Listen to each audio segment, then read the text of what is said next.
我老公就是个变态，真希望他出门被车撞死。我老公天天打我女儿，我该怎么办？姐妹们，千万不要闪婚，因为你根本不知道对方是人是鬼。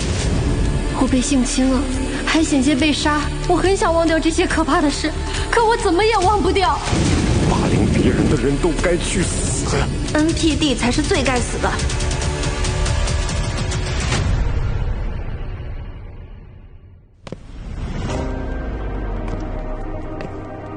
这就是我的办案思路。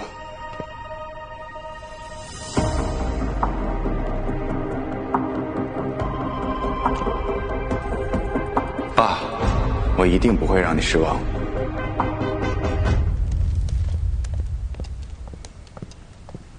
顾队，那个 app 查的怎么样了？什么 app？一款叫“听他说”的 app， 和幕后模仿犯有着千丝万缕的联系。什么联系啊？齐小玲、林小爱、王媛媛还有徐丽，都曾经下载过那款 app。他们都在上面倾诉过自己的过往经历。这个人很有可能是通过这个 app 选取目标。这款 app 的开发和运营都是周玉。我跟师傅审周玉的时候，周玉承认这个 app 是他做的，但他不肯交代清道夫的模仿犯和这个 app 的关联。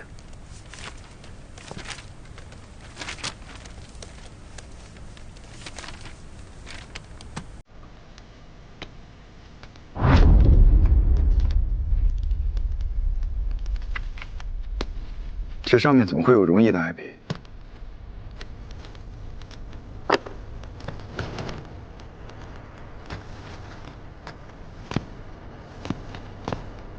除了 IP， 还有其他指向他的线索。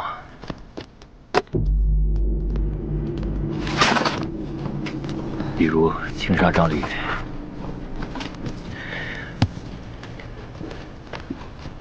秋晨。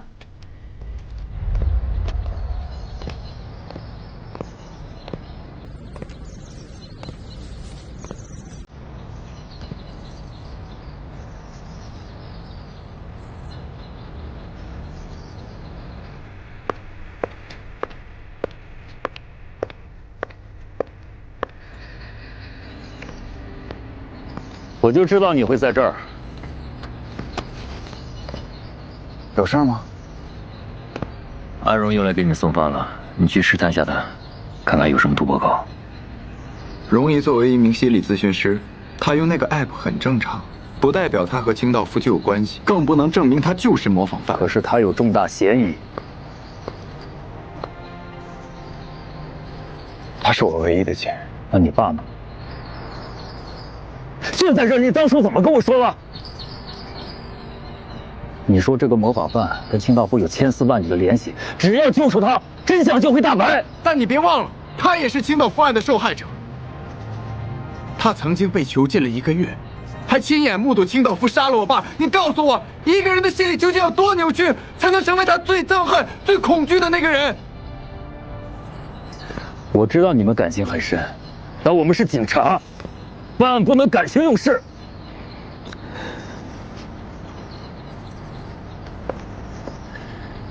你太激动了，等你冷静点再说吧。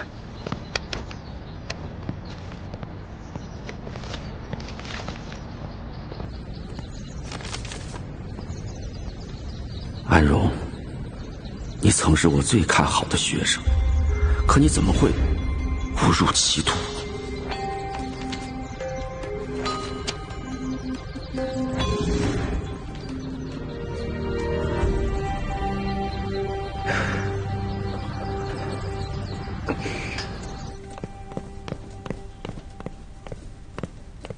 荣姨，嘿，小陈你来了。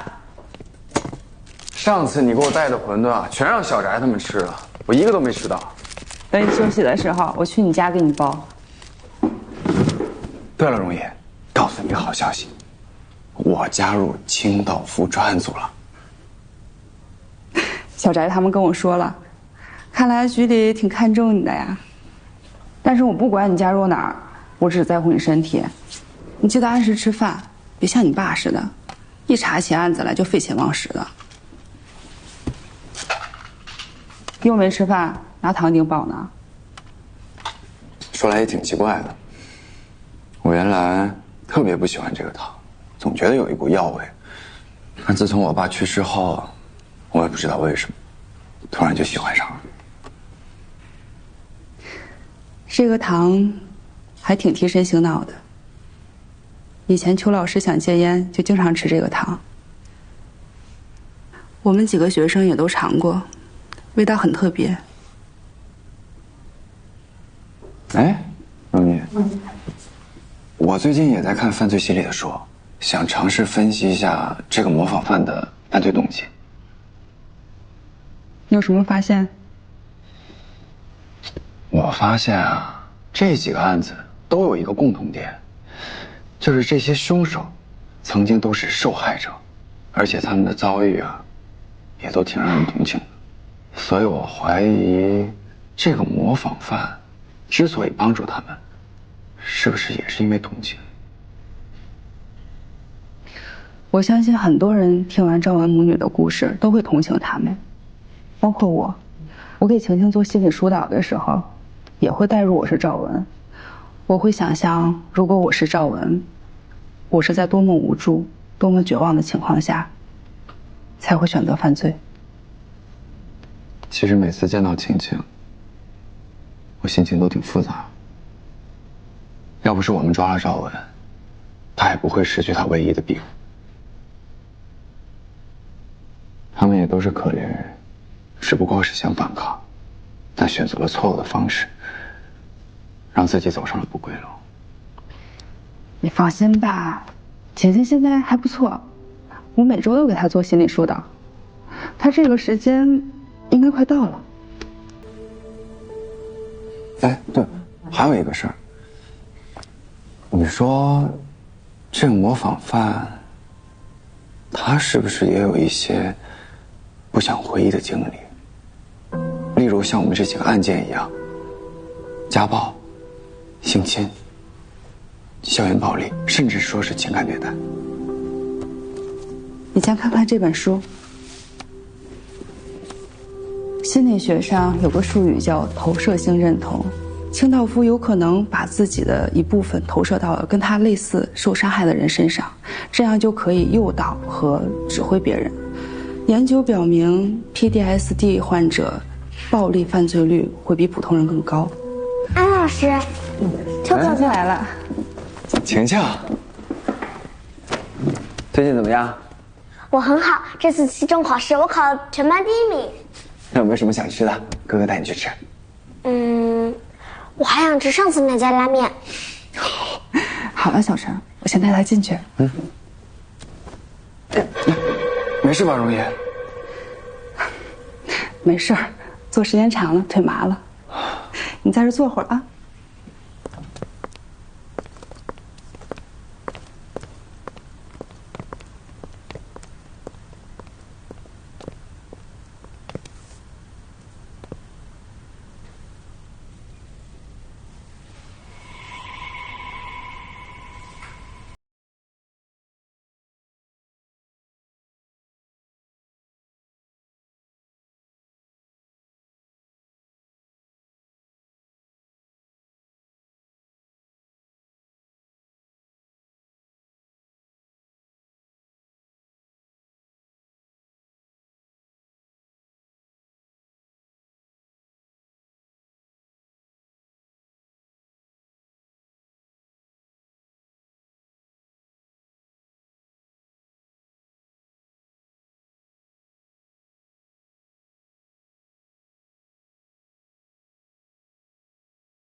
写完呀？写完了。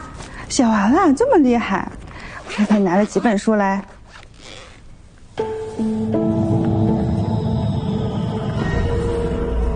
晴晴，你先自己在这看一会儿书。小陈，你看看办公桌上有没有我的手机。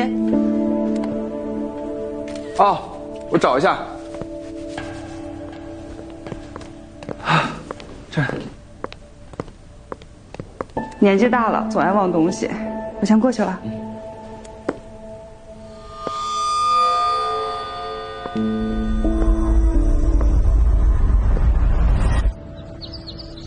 我们已经知道，10年前的清道夫是一名男性，但是我怀疑啊，这个清道夫模仿犯是一名女性。说说你的依据。首先，前3起案件的案发现场都出现了这个女书标识，她似乎不想隐藏自己的性别，当然啊，也不排除有意误导我们。其次，这几个案子的受害者基本上都是以女性为主，男性只有周玉这个模仿犯，他应该更能共情女性。第三，咱们这几个案子的起源啊，分别是家暴、性侵、校园暴力、情感虐待。受害者呢，基本上都是受过伤的女性，所以我猜测，这个模仿犯极有可能与这些受害者一样，有着相似的经历。晴晴，我每次看到你，都像看到小时候的自己。你知道吗？小时候我也遇到很多不好的事情，但是我也长大了，我可以，你也可以，对不对？真的吗，安老师？我以后也想成为像你这样又漂亮又厉害的大人。我们晴晴本来就很漂亮很聪明，等你长大了，肯定比安老师更优秀更厉害。不，安老师，我没有你说的这么好。晴晴，你要自信一点。你即使不相信自己，也要相信安老师，对不对？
不要跟我分手，可以吗？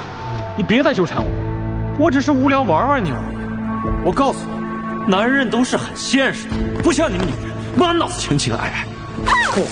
没爹没娘的玩意儿，装什么清高啊？姑娘，见过你妈妈吗？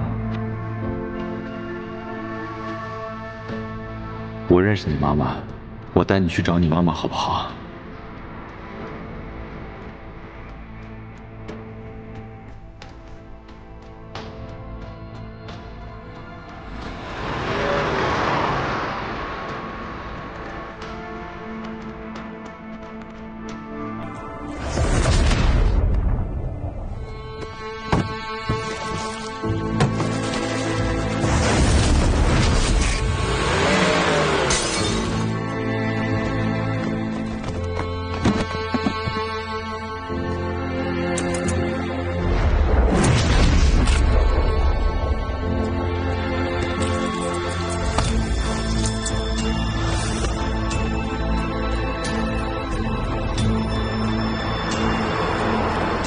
这个人不止侵犯过你，据我所知，上个月他刚还侵犯过一个可怜女孩，给你个机会，亲手杀了她。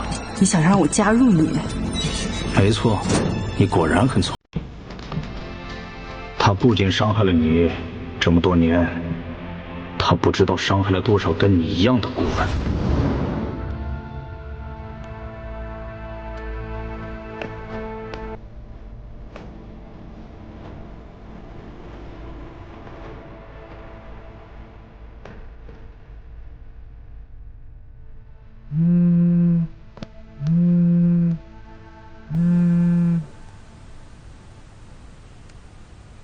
小陈，你应该认得这个地方，我在这里等你。你一个人过来，我会把一切真相都告诉你。你怎么先上来了？安荣呢？不知道，我就比你早来了一步。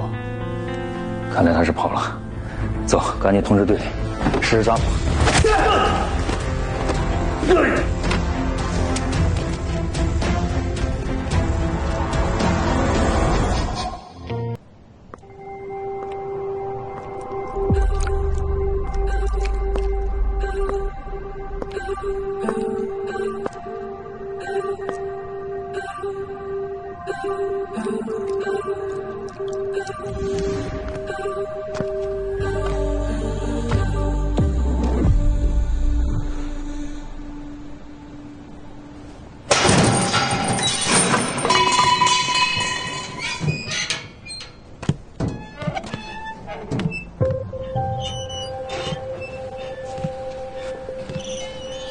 邱老师，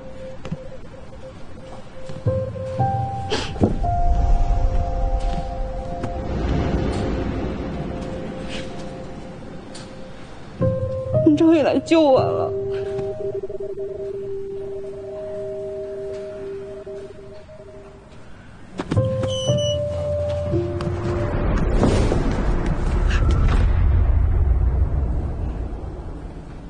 安柔，到了现在，还要继续演下去吗？你已经走上了犯罪道路。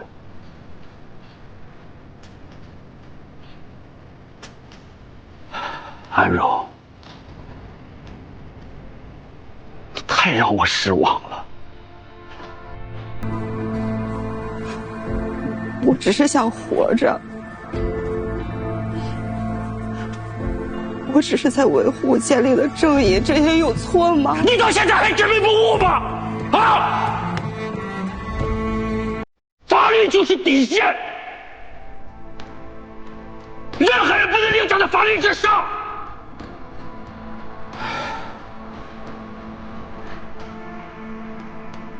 安柔，回头吧，现在去自首还来得及啊！我是在主持公道，邱老师。邱老师，不然你加入我们吧，邱老师。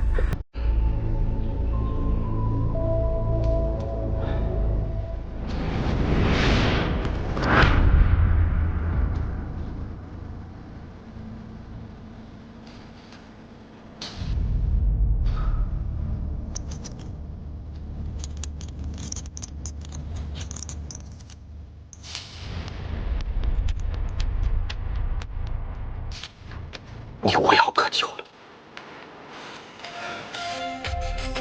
跟我回去。邱老师，不要！邱老师，不要！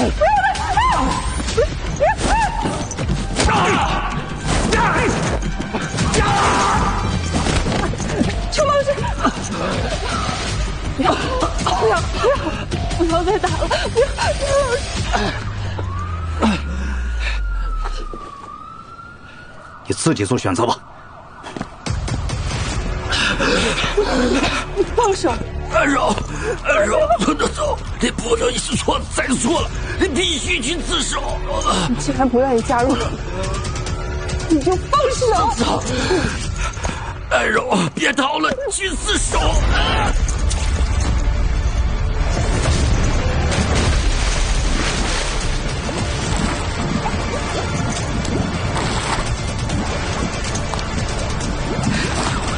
歉，邱老师，我不是故意要害你，我已经没有回头路了。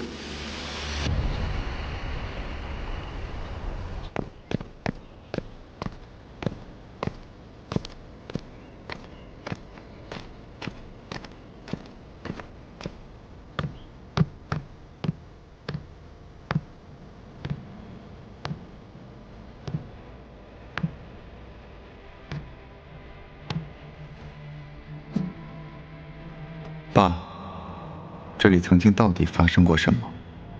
容姨真的跟清道夫有关吗？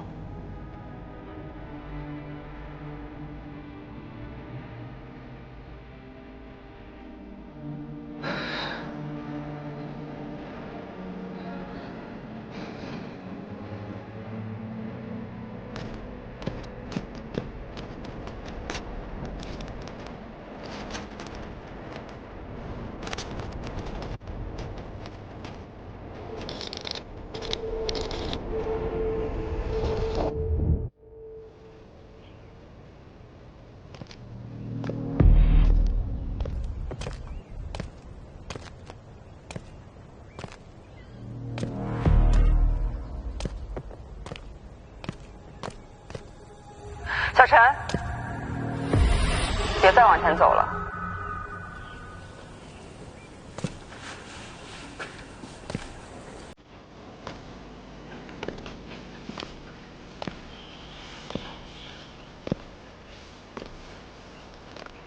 容姨，你到底想做什么？小陈，你是个聪明的孩子，难道你不知道我要干什么吗？你想让我成为清道夫？这里是清道夫的终点，也是我走上这条路的起点。但是你应该也知道了，我患上渐冻症，时日不多了。小陈，你今天到这儿来，是为了抓我，还是帮我？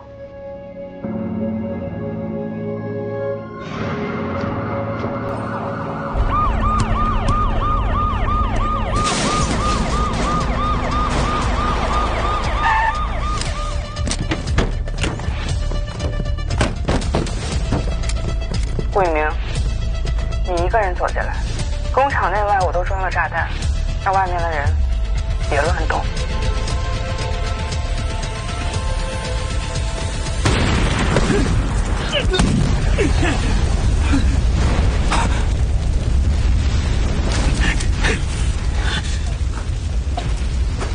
都别动，有炸弹，明白吗？没我的命令，谁都别动。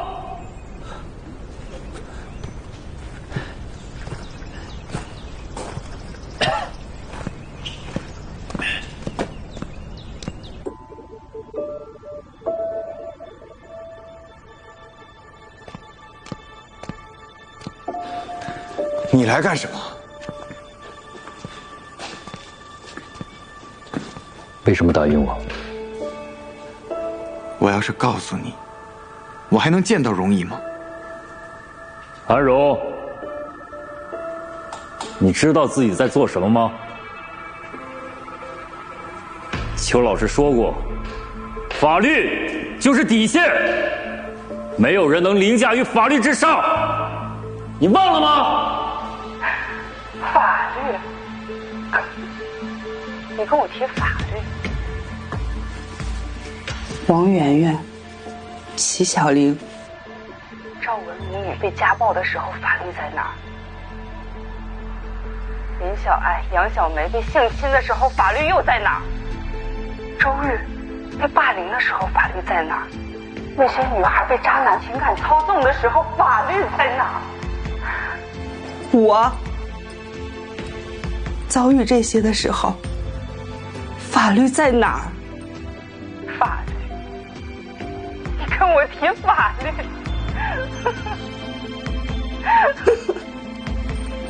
容姨，我能理解你的感受。或许你和他们有着一样的经历，也曾陷入过无人帮助的境地，所以你要用你的方式去帮助那些弱者，维护正义。我说的对吗？小陈，我就知道你能懂我。你父亲太迂腐了，可是你不一样，你破案的手法，你共情的能力都在他之上，你应该超越他。你应该成为一个真正的审判者，而不是所谓的法律和正义的走狗。安荣，你疯了！你想让秋晨也加入清道夫吗？顾一鸣，你跟你师傅一样愚。你别忘了，你当时明明有时间救邱老师，但是你没有。邱老师是死在你的手里的，你就不应该活着，你也应该死。安荣，容易，你给我出来！容易，我加入清道夫。那你就杀了顾宇明，表明你的决心。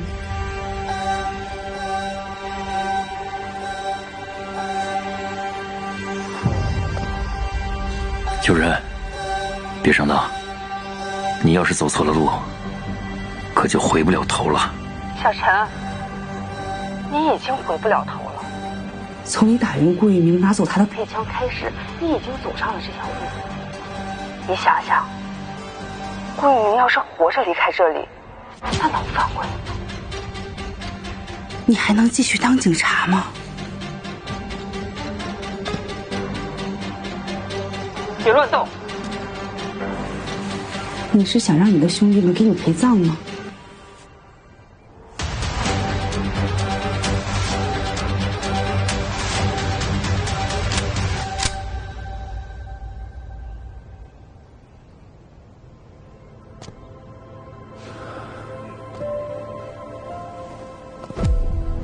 看来我今天是要死在这儿了，就跟当年邱队一样。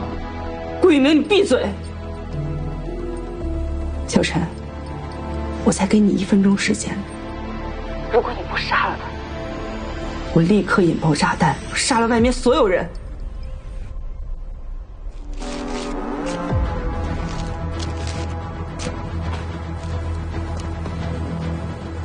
郭队，换作是你，你怎么选？换作是我根本不会来这儿。我不跟犯罪嫌疑人做交易，这是我和荣毅之间的事，与你无关。把枪给我，这是命令。你还想命令？你的命令救得了外面那些兄弟吗？别忘了你是个警察，别忘了你爸是怎么死的。闭嘴！你不配提他。好啊，打死我，打死我！就成为他这样的垃圾，永远躲在黑暗中，见不得光，像你蟑螂。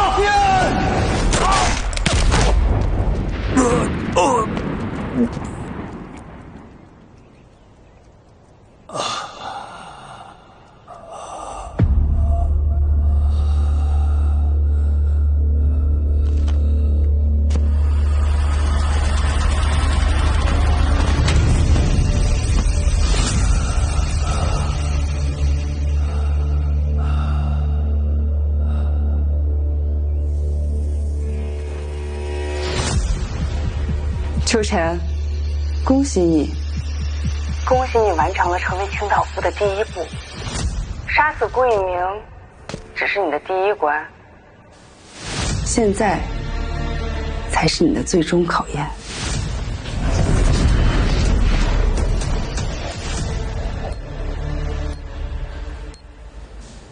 我已经杀了顾宇明，还不能证明我想加入清道夫的决心吗？你刚才杀人，是因为形势所迫，或者说，是被我逼的。但我想要的，是你发自内心做出你的选择。清道夫真正的使命不是杀人，而是审判罪人。你还想让我审判人？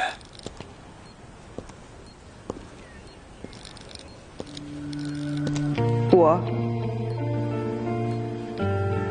10年前我就应该被审判，因为杀死你父亲的其实是我。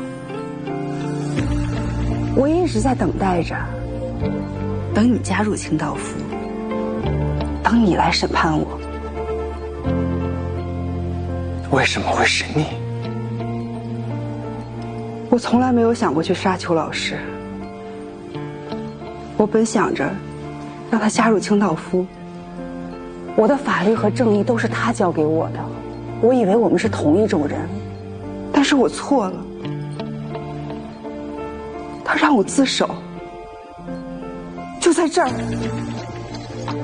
他拿手铐要把我铐起来，我情急之下，我只能把他推了下去。为什么？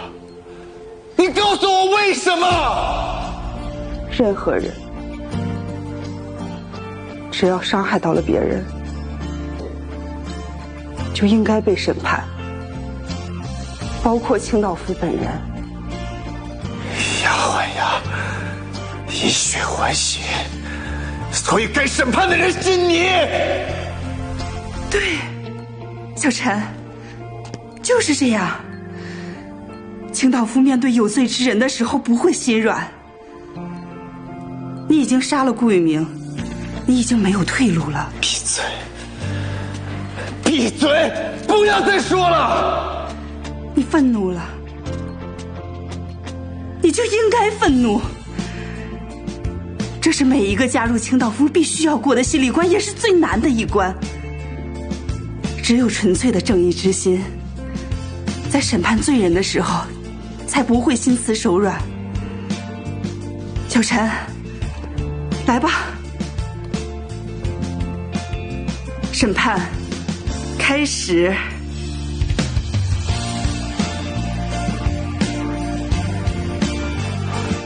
呀！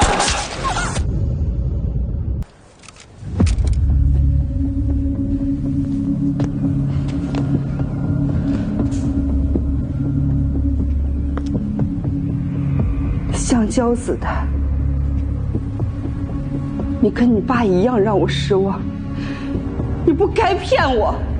我一直拿你当亲人，你却拿我当一颗棋子。清道夫的位置就应该由你继承。清道夫只是杀人犯的代名词。杀人是为了正义，正义还是不正义，法律说了算。法律？去他妈的法律！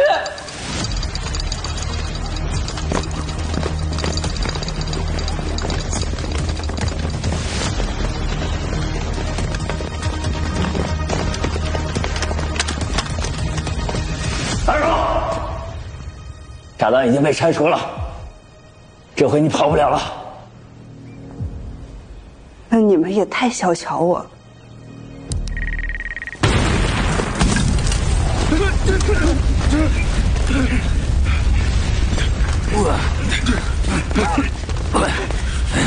追！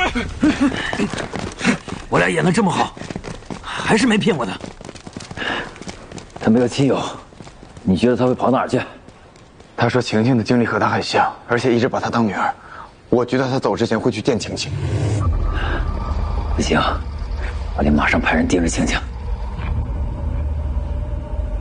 老师再见，拜拜，拜拜，注意安全啊，拜拜。哎，喂，李老师，晴晴放学了吗？啊，没看到啊。啊，好，看到了。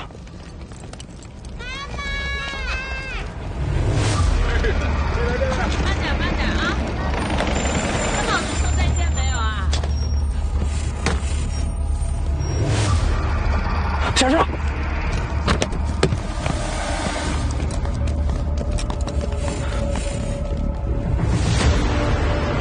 我帮你跟老师请了个假，明天带你去玩好不好？嗯，安老师，我们玩什么呀？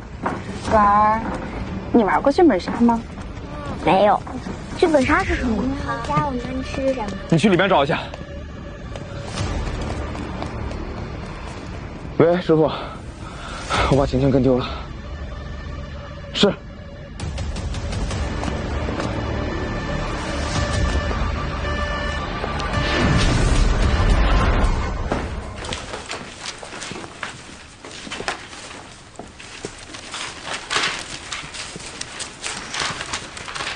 张局，师傅，市局报案中心刚刚收到了一条链接，来看。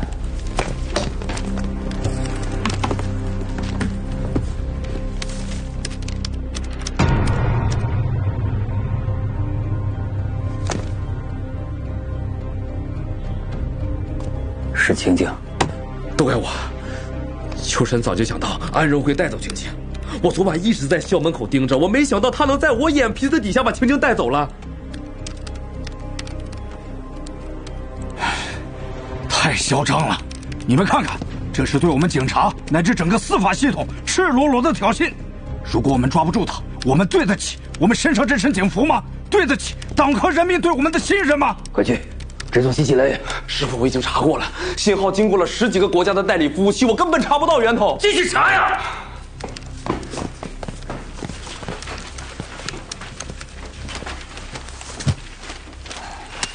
这画面也看不出什么。把音轨降噪，把音频剥离出来。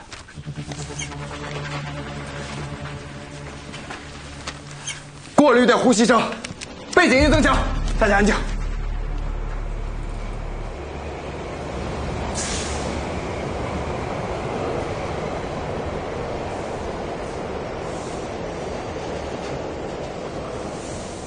这是什么？噪音吗？大型机械。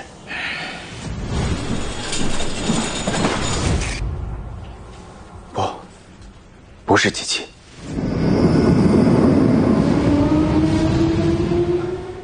每次震动间隔的时间大概是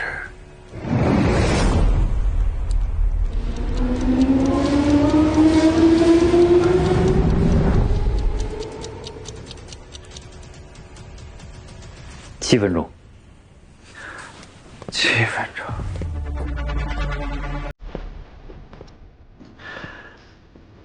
我市地铁2号线平峰西是7分钟。张局，根据这个震动频率，人质应该就在地铁2号线沿线。2号线太长了，范围太广了。重新分析音频，看看有没有其他的声音。除了地铁的声音，任何声音都行。已经做过降噪了，现在背景的杂音很干净，除了地铁的声音，其他基本都是杂波。放大大波，分析模型。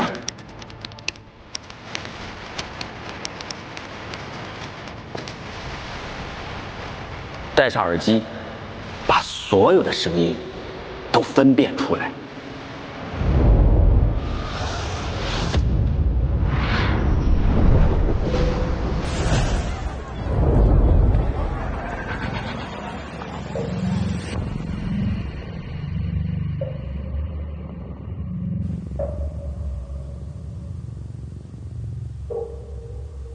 是滴水声。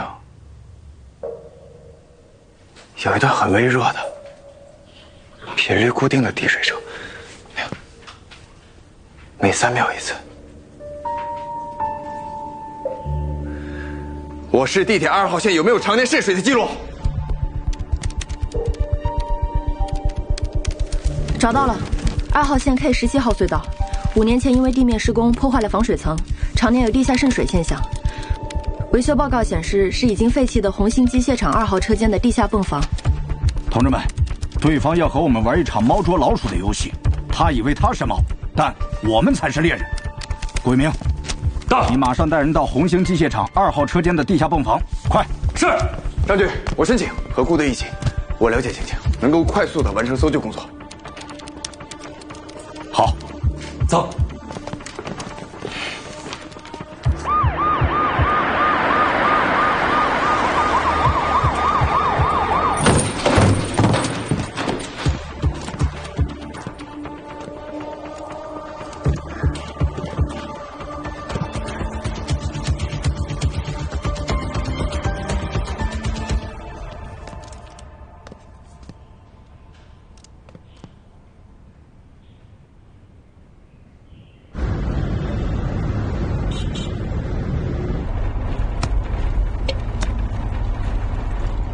还有吗？你要喝可乐呀？不行。行，管够拿。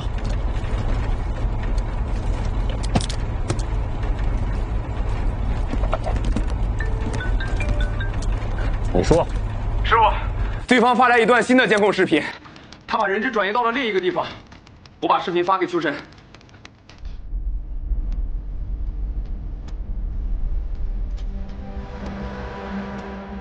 小翟，让专家放大画面，进行锐化和分析。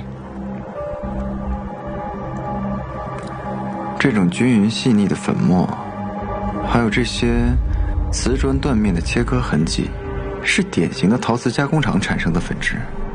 那就是说，青青可能被关在瓷砖仓库，要不就是卖瓷砖的地方，或者说是一个废弃的瓷砖切割厂。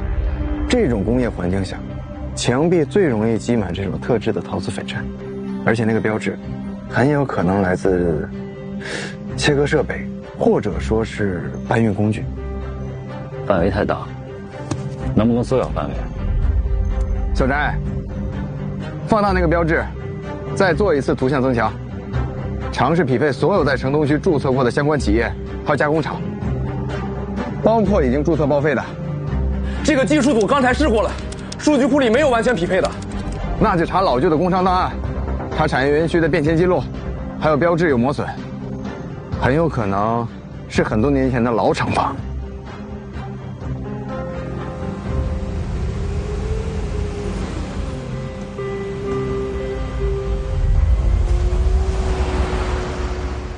把这片区域所有相关企业资料都调集出来，越详细越好。然后和秋晨的分析做比对，进一步缩小侦查范围。张局，查到了，那个标志属于一家名叫海丰的瓷砖切割厂，在12年前就已经倒闭清算了。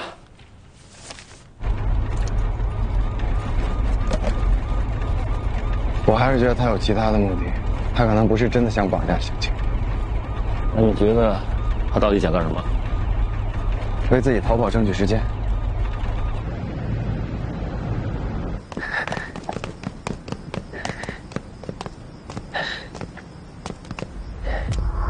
青青呢？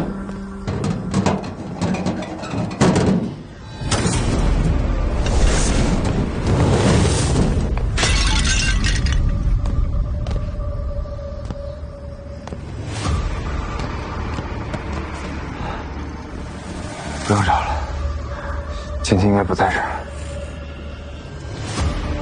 他竟然真的想杀我！他早不是我们认识那个安柔了。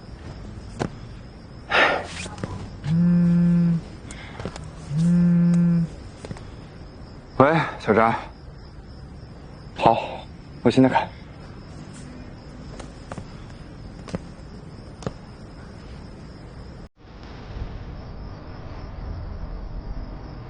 光线这么昏暗，而且还有频闪，应该是老式纳灯，现在市区很少用，要么就是老厂房、老仓库，他说不定在哪个废弃的仓库里。你看，这种木板隔间，很像是用来堆放废旧电器的地方，还有这些白色碎屑。应该就是洗衣机外壳破碎后留下的塑料外壳，还有这些划痕，应该是废电箱拖拽的痕迹。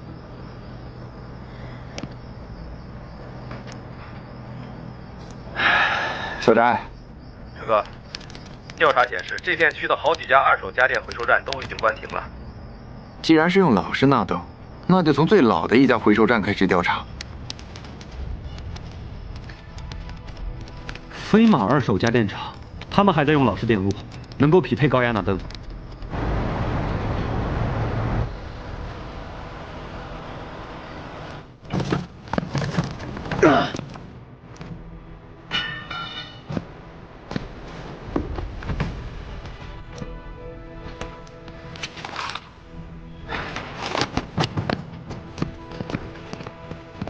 张局，对方发来了9个视频，快打开。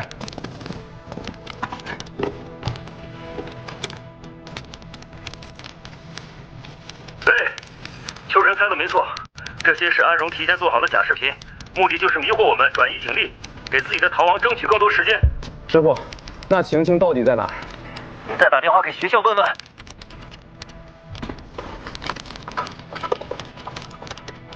喂，李老师，张晴晴现在在学校吗？什么？已经被送回学校了？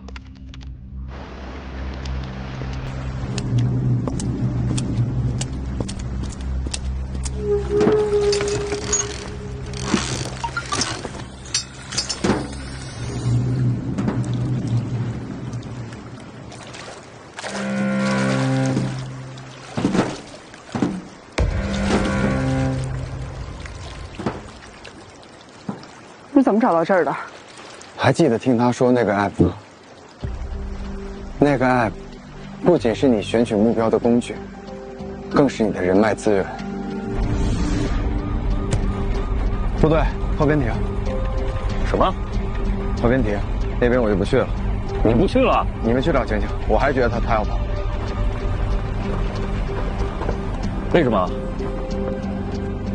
陆路关卡重重，空中管制严格，我们都已经派人去了。他应该会选最传统、隐蔽的方式，而且他一直在把我们往成都的工业区引，所以我觉得他很有可能去城西码头。城西码头那么多，你怎么找啊？江城共有7个码头，其中2个是大型商贸港，监控严密；另外5个是老旧渔港和私人游艇码头。管理相对松散。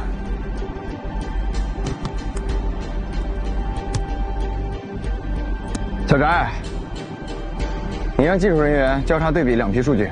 第1批是听他说 app 当中所有的职业与船、渔业、航运还有码头管理有关的。第2批是24小时内所有的个人游艇、私人码头有非正常报备和活动异常。对，就这2批。哎，陈哥，有一个匹配项，一个名叫李红的渔船船主，曾是听他说的用户。西港区的港口监控显示，他的货船在今天傍晚卸完货后，没有像往常一样回港固定停泊，而是反常的移动到了监控盲区的7号废弃泊位。那我去了。安全第一。你也注意安全。保护好自己。王爷，别跑，回头是岸。秋晨，我得了渐冻症，活不了多久了。我只是想找个地方安安静静的等死，这都不行吗？你为什么还要拼？第一，你没有得渐冻症，那些病历还有诊断书都是你伪造的。第二，你也不会安静等死。你想去境外继续发展你的清道夫事业，你已经取得了外国国籍。一旦让你逃到公海，我们抓捕的难度就更大了。我可以告诉你，现在所有的港口都已经被我们警方封锁，你跑不了了。是吗？那如果我拿你当人质，总能逼他们开出一条路吧？我可以告诉你，现在所有的港口都已经被我们警方封锁，你跑不了了。是吗？那如果我拿你当人质，总能逼他们开出一条路吧？你太让人伤心。你看看脚下。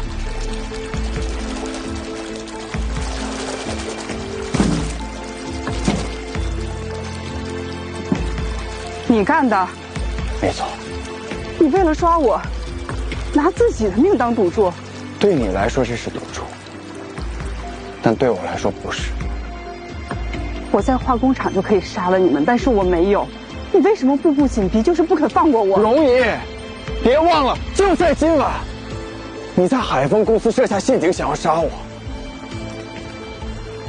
那是想给你个教训，让你不要再执着了。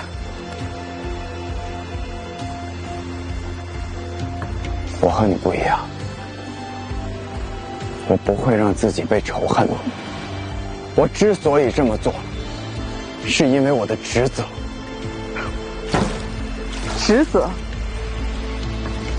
你知不知道，如果一会儿这个船沉了，我们都会死在这儿。我当然知道。但如果让你跑了，会有更多的人因你而死。宁愿和你一起死，我也不会让你逃脱。真是天道好轮回呀！你知不知道，你现在这个样子，跟你爸当年一模一样。如果当时他肯放过我，我就不会把他推下去。你还配提我爸？我爸当年没有完成的事，我会继续做。但你一定要接受法律的制裁。那就死在这儿。我死在这儿，总比接受你所谓的法律制裁要好。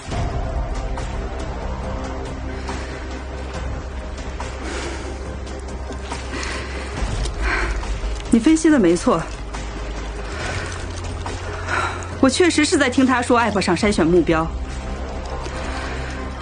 除了已经实施的几个案子，我还给68个人做了完美的复仇计划。即使我死了，剩下的这些人还会继续复仇。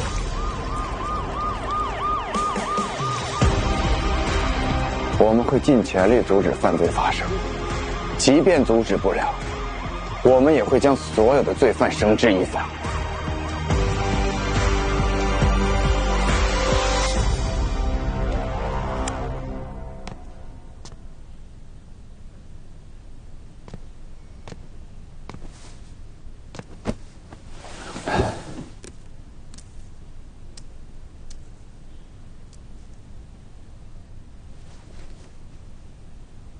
小陈，你和你爸比起来，你简直青出于蓝，而胜于蓝。但是太可惜了，你们都不想加入清道夫。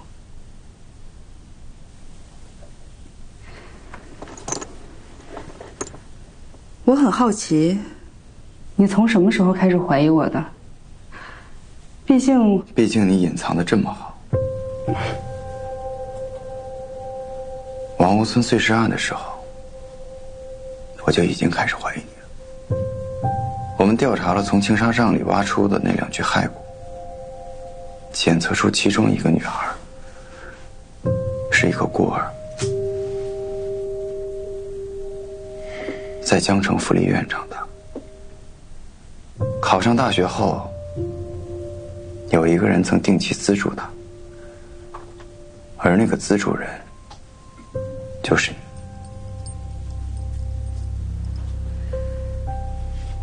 那个孩子很好，他很懂得感恩。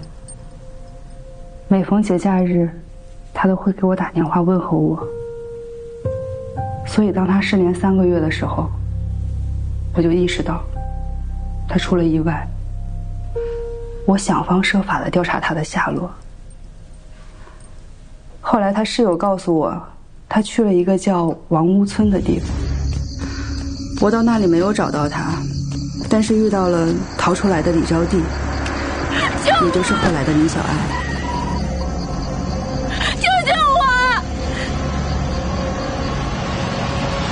起初我以为只是一个巧合，因为你资助了不止一个孤儿和贫困生，对赵文的女儿也关爱有加。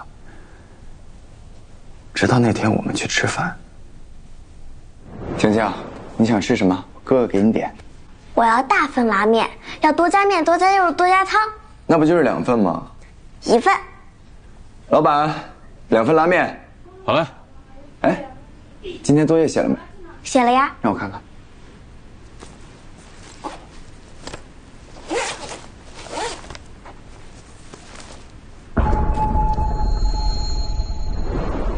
所以就凭这2个小细节，就怀疑我有问题。我走访了你待过的福利院、高中、大学，了解了你过往的一切。这几个案子，一直有一个人在背后操控，所以我们断定，那个背后策划者，极有可能和凶手有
顾玉明，我想问你最后一个问题。你问吧。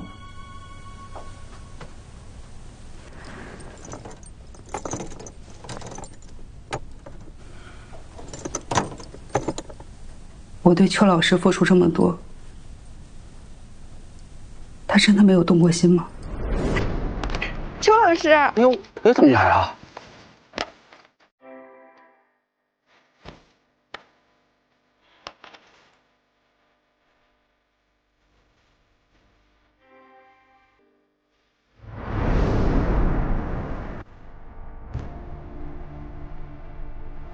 你记不记得，有一天下大雨，你给他送馄饨，他没有吃，让你回去，你很伤心。事后我问过他，为什么不能接受？你知道他怎么说吗？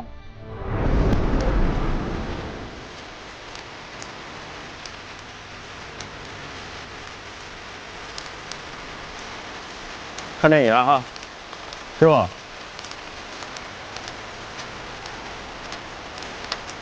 邱老师，你怎么来了？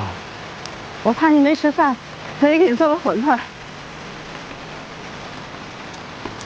哎呦，我的心意我明了。不过呢，你还是先回去吧，以后不要来了，我没时间吃饭。好。可是邱老师，师傅，你要有事的话，改天再看也行。这雨也挺大了，没事儿，说好看电影，你等一会儿，啊，等着。邱老师，你有时间去跟他们看电影？我没有时间吃我给您做的馄饨吗？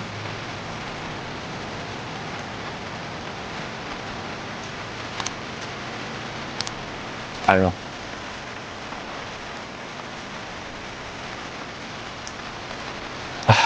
安柔，我想跟你说，我跟你绝对没有梗。不要把时间浪费在我身上。真的。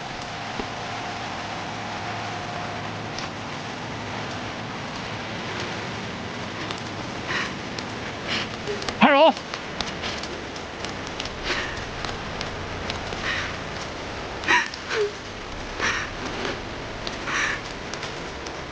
小邱，你给人女孩伤了，不好吧？是啊，你这心太狠啊！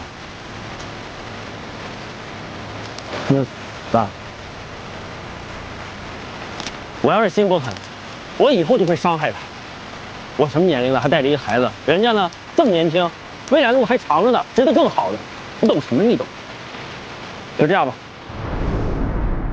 他说你很年轻，未来的路很长，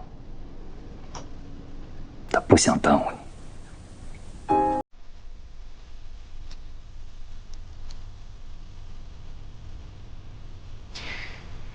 你刚才说那个孩子懂得感恩，那你呢？你懂得感恩吗？师父到死之前都在想着如何保护你，你却执迷不悟，亲手害死他。什么？保护我？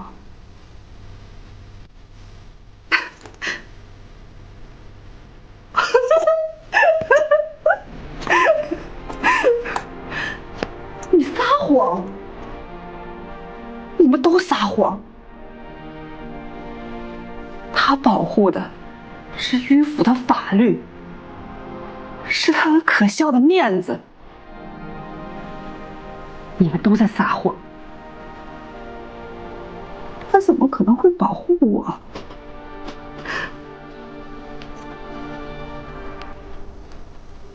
他早就接纳你了，只不过不是以你想要的方式。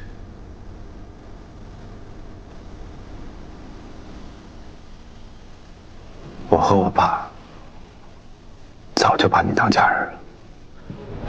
哦，晨晨，来，爸爸，哦，想爸爸了吗？小了，哎呦，那我问问，怎么想的？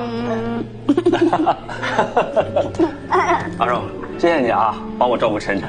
没事儿，快进去吧。走吧。哎呀妈呀！今天听话了。听话了。祝你生日快乐！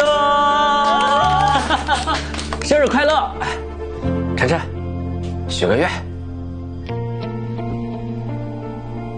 希望我能一直跟爸爸还有荣姨在一起。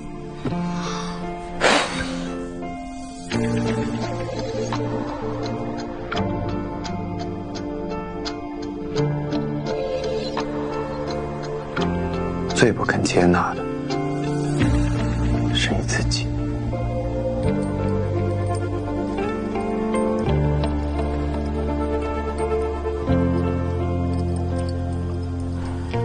我们都是这破碎世界里的落叶，成群结队跟在后面，吃别人只剩下的。安荣以故意杀人罪判处死刑，剥夺政治权利终身。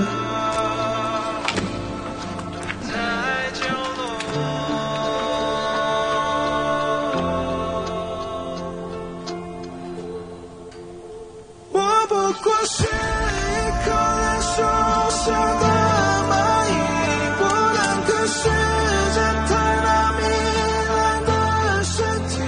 我好想跳进被野猪刷的永流里，岸上还有人在那阵阵自省。爸，